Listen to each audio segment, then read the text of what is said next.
સ્વામિનારાયણ સંપ્રદાયમાં ગુરુ પૂર્ણિમાનું મહત્વ. અષાઢ સુદ પૂનમ એટલે ગુરુ પૂર્ણિમા, જેને વ્યાસ પૂર્ણિમા પણ કહેવામાં આવે છે. હિન્દુ સંસ્કૃતિમાં આ દિવસે વ્યાસ ભગવાનનું પૂજન થાય છે, કારણ કે વ્યાસજી જ્ઞાન માર્ગના આચાર્ય છે. વચનામૃતમાં શ્રીહરિ વ્યાસજીનો ઉલ્લેખ કરતા કહે છે, સર્વે જે આચાર્ય થયા છે તેમાં વ્યાસજી મોટા આચાર્ય છે.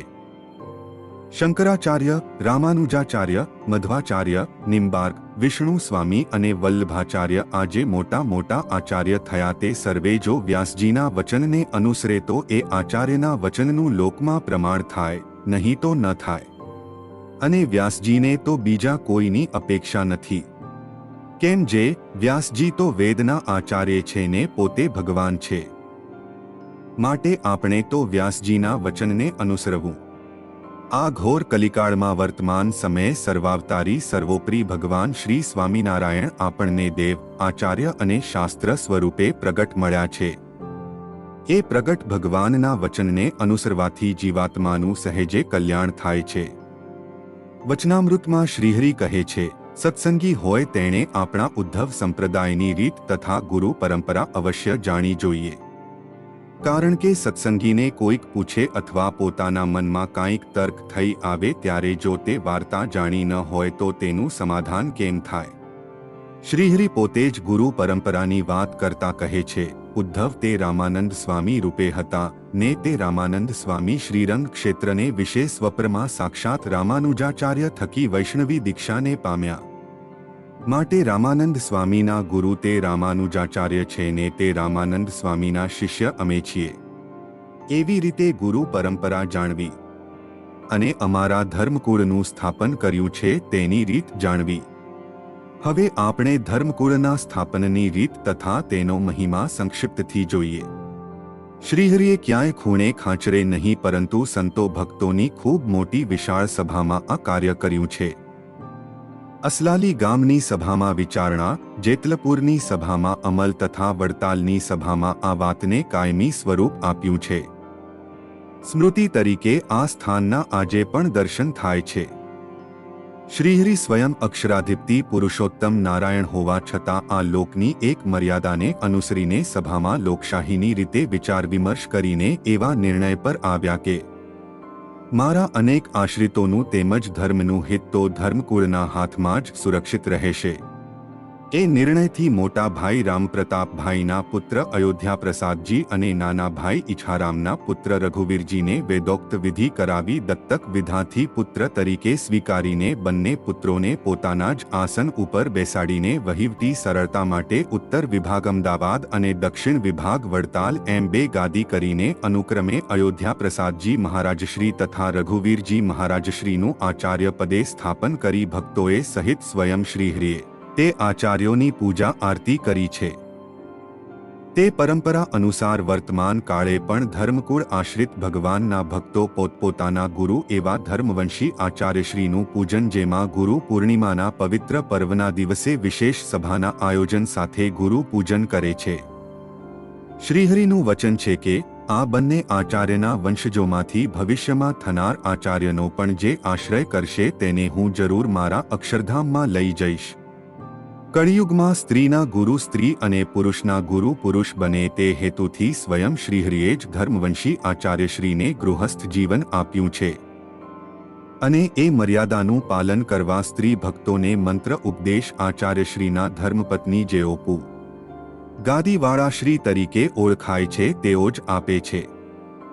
આચાર્ય સ્થાપન બાદ શ્રીહરિના સંતો ભક્તોને ઉદ્દેશીને વચનો છે કે આ બંને આચાર્યોને મેં મારી જગ્યાએ સ્થાપ્યા છે. તેથી તમે બધાએ તે આચાર્યની આજ્ઞા જેમ મારી આજ્ઞા પાળો છો તે જ રીતે તેમની આજ્ઞા પાળવી. જે કોઈ મારો આશ્રિત તે આચાર્યની આજ્ઞાનું ઉલ્લંઘન કરશે તેની અધોગતિ થશે. તમે સૌ જે પ્રકારે ભક્તિભાવથી મારી પૂજા કરો છો તે જ રીતે તેવા જ ભાવથી આ બંને આચાર્યોની પૂજા કરવી. મારી પૂજાથી જેમ કલ્યાણ થાય છે તેમ આ બેઉ આચાર્યોની પૂજા કરવાથી પણ જરૂર કલ્યાણ થશે, એ તમે નિઃશંકપણે માનજો. અમારી ગાદીએ બેસાડેલા આચાર્ય તે સાક્ષાત અમારું સ્વરૂપ છે. ધર્મવંશી આચાર્યશ્રીને 3 અબાધિત અધિકારો આપેલા છે. 1. મંદિરોમાં મૂર્તિ પ્રતિષ્ઠા કરવી. 2. ત્યાગીને મહાદીક્ષા આપીને સાધુ બનાવવા તથા ગૃહસ્થને સામાન્ય ભાગવતી દીક્ષા આપીને હરિભક્ત બનાવવા. તેથી ધર્મવંશી આચાર્ય થકી ત્યાગી જ્યાં સુધી સાધુની દીક્ષા ન લે ત્યાં સુધી તે ભગવા વસ્ત્ર પહેરવા માત્રથી સ્વામિનારાયણ ભગવાનના સાધુ ગણાતા નથી.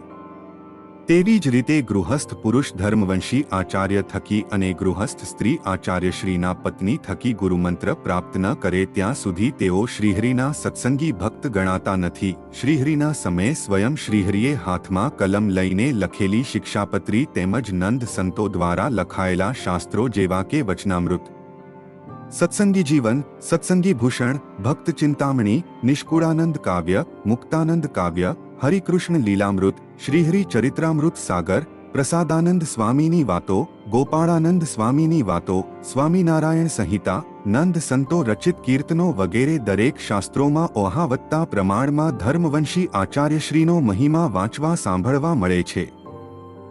એટલું જ નહીં, મુક્તાનંદ સ્વામી જેવા સંતોને તો એવું તાન હતું કે શ્રીહરિની જેમ જ અમારે તો શ્રીહરિએ સ્થાપેલા આ ધર્મવંશી આચાર્યોને જગતમાં પ્રસિદ્ધ કરવા છે. વાસુદેવ મહાત્મ્ય ગ્રંથમાં ઉલ્લેખ છે કે ગુરુ થકી દીક્ષા લીધા સિવાય માણસને ભક્તિ માર્ગમાં પ્રવેશ નથી, ભગવાનની પૂજા કરવાનો અધિકાર પ્રાપ્ત થતો નથી અને એ ગુરુ બ્રાહ્મણ તથા ભગવાનના ભક્ત હોવા જોઈએ. ગીતા મુજબ ગુરુ જ્ઞાની જોઈએ, સંયમી તથા સદા જાગૃત હોવા જોઈએ, ગુણગ્રાહી હોવા જોઈએ અને શિષ્યોને ગુરુ પ્રત્યે વફાદારી અને દ્રઢ વિશ્વાસ હોવો જોઈએ. આપણા મોટા ભાગ્ય છે કે આપણે ગુરુ ક્યાંય શોધવા જવું પડતું નથી. સ્વયં શ્રીહરિએ પોતાના કુળમાં આપણા માટે ગુરુ શોધીને આપ્યા છે. તે ગુરુમાં શ્રીહરિએ તમામ પ્રકારની લાયકાત મૂકેલી છે. એટલું જ નહીં, સ્વયં આચાર્ય સ્વરૂપે થઈને ધર્મધુરા સંભાળે છે. ભગવાન નહીં પરંતુ શ્રીહરિનું અપર સ્વરૂપ. જગતમાં ઘણા લોકો પોતાની બુદ્ધિથી ગુરુ શોધે છે, પરંતુ તેવા કેટલાક ગુરુઓને આજીવન જેલની હવા ખાવાનો વારો આવ્યો હોય તેવું સૌ કોઈ જાણે છે. આવા ગુરુઓ કે બની બેઠેલા કેટલાક ભગવાનો પોતે જ પોતાને આલોકમાં પણ સુખ નથી આપી શકતા, તો તેના શિષ્યોને આલોક કે પરલોકમાં સુખ ક્યાંથી આપી શકવાના છે? આ બ્રહ્માંડમાં સર્વશ્રેષ્ઠ ગુરુ ભગવાને જ્યારે આપણને આપ્યા છે. આ ગુરુ પૂર્ણિમાના પવિત્ર પર્વ પ્રસંગે શ્રીહરિએ સ્થાપન કરેલી 2 ગાદી પરત્વે નિષ્ઠા અને શ્રદ્ધા ધરાવતા સંત હરિભક્તો ભેગા મળી મનન કરી નીચેની બાબતોને અમલમાં લાવી શ્રીહરિને રાજી કરીએ. પરમ પૂજ્ય મહારાજશ્રી કે પરમ પૂજ્ય મોટા મહારાજશ્રી અથવા તો પરમ પૂજ્ય લાલજી મહારાજશ્રી ભીડમાંથી પસાર થતા હોય એવા સમયે ચરણ સ્પર્શ ન થઈ શકે એમ હોય તો મનોમન વંદન કરી રાજી થવું, પરંતુ ખભે કે ઢીંચણે સ્પર્શ ન કરવો તેમજ અભિષેક પછી ધોતિયાને સ્પર્શ કરવાનો આગ્રહ ન રાખવો. આપણો જે શુદ્ધ ભાવ છે તે અંતર્યામી શ્રીહરિ તો જાણે જ છે. હરિભક્તો માટે મર્યાદા અને વિવેક એ બહુ જરૂરી છે. આ વિડિયો ગમ્યો હોય તો લાઈક કરો અને ચેનલને સબસ્ક્રાઇબ કરો.